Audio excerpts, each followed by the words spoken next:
Coach, after watching some of the tape, what specifically impressed you defensively from yesterday?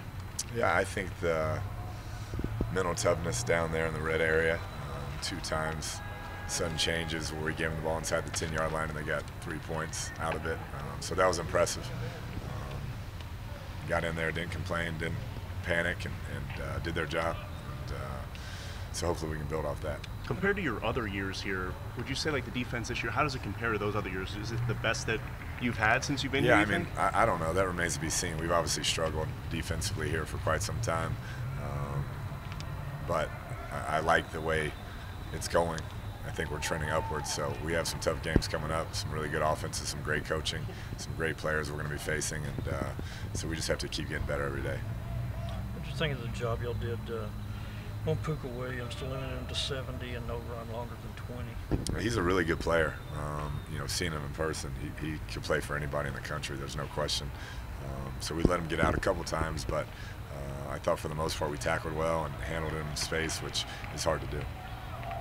How would you evaluate how you guys have played up to this point at that midpoint right now? You guys obviously have had ups and downs, but have set yourself up nicely for the back half of the season. Yeah, that's what you want to do. That's why you schedule, you know, an SEC opponent, one of the toughest Power 5 opponents in the country, and so that's your hope, and you're going to get better through that stretch and play your best football in late October and November. And so it remains to be seen if we'll do that, but you know, we're playing hard, playing physical, and we have to execute at a higher level, but I like the way it's looking. What do you remember from that game 2 years ago in Ames? Nothing. Blacked out. Is there any, you detect any energy change with, I mean, now that the position that you put yourself in, or these guys always bring good energy every day? Yeah, they have. It's a veteran group, and it's a good coaching staff that, you know, is consistent. Lots of enthusiasm, lots of energy, so I haven't seen any sort of uptick in it. I think it's been pretty consistent throughout the season.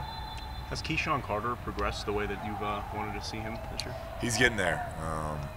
Very, very talented, very fast. You know, he plays more physical than I expected because he's kind of slight right now, and we have to develop him physically. But he's a really good football player, and I think he's got a really bright future ahead of him if he keeps working and keeps his head on straight. Coach, can you kind of talk about just Jadion Hyde? I'm doing a feature story on him from day one when he stepped on campus. Now feels like 30 years later, but yeah, it does. Yeah, I was really, really tough on Jadion his first few years. I felt like he had an opportunity to really be a good player here, but he was going to have to work. You know, he was starting at the bottom as a walk-on, and he needed to handle his business in school and do everything right. And so I was really tough on him. So to see him develop and become the player he's become, a guy we can count on and put in any position, just really proud of him. He's got a great future ahead of him, whether football works out or not. He's a great young man and a great representative for Texas Tech.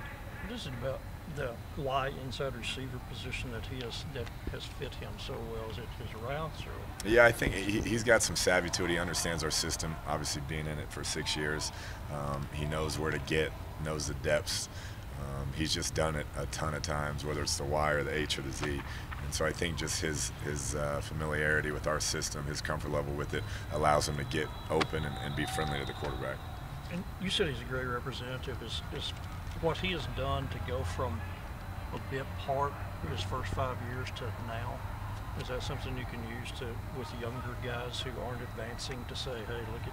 Oh, no doubt, no doubt. He stuck it out and played every position on our offense, you know, receiver-wise, never complained, just worked hard and just did what he was supposed to do each and every day. And so he's definitely a great example of those young guys. And even now, the young guys, the way he works, the way he prepares, he never busts a route in walkthrough or practice. So he's great for our program. What's your confidence level in this running back group? It's getting there. You know, we'll see. I didn't think we had our best day. We put the ball on the ground a couple times on Saturday, but we're going to need them this next week. It's a very tough defense we're going against, so we've got to establish the run game early, and we need them to play at their best. Was that on them, or is that on the offensive line, or a collective? Yeah, I think there are more yards to be had than we had, so we just got to play better overall at that position, and you can't put it on the ground that many times.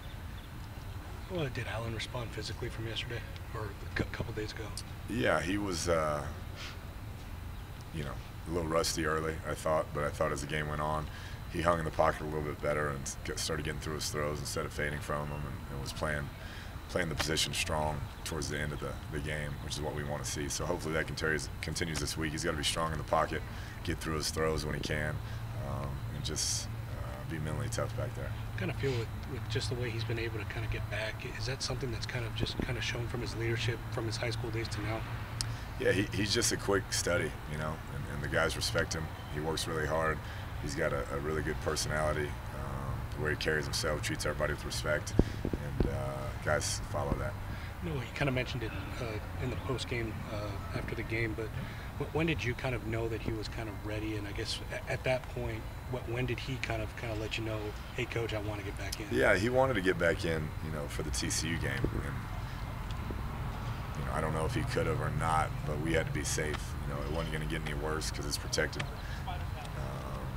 But we just wanted to be overly cautious. So he was physically ready to go, but we had to be safe with that type of injury. I know you kind of mentioned it already, but I guess do you kind of feel like his teammates really kind of are even more kind of behind him now, especially after what he's been able to kind of overcome the last 20 I think years? so. I think, you know, he's always carried a lot of respect from day one when he set foot on campus here, when he should have still been in high school, the way he approached the game.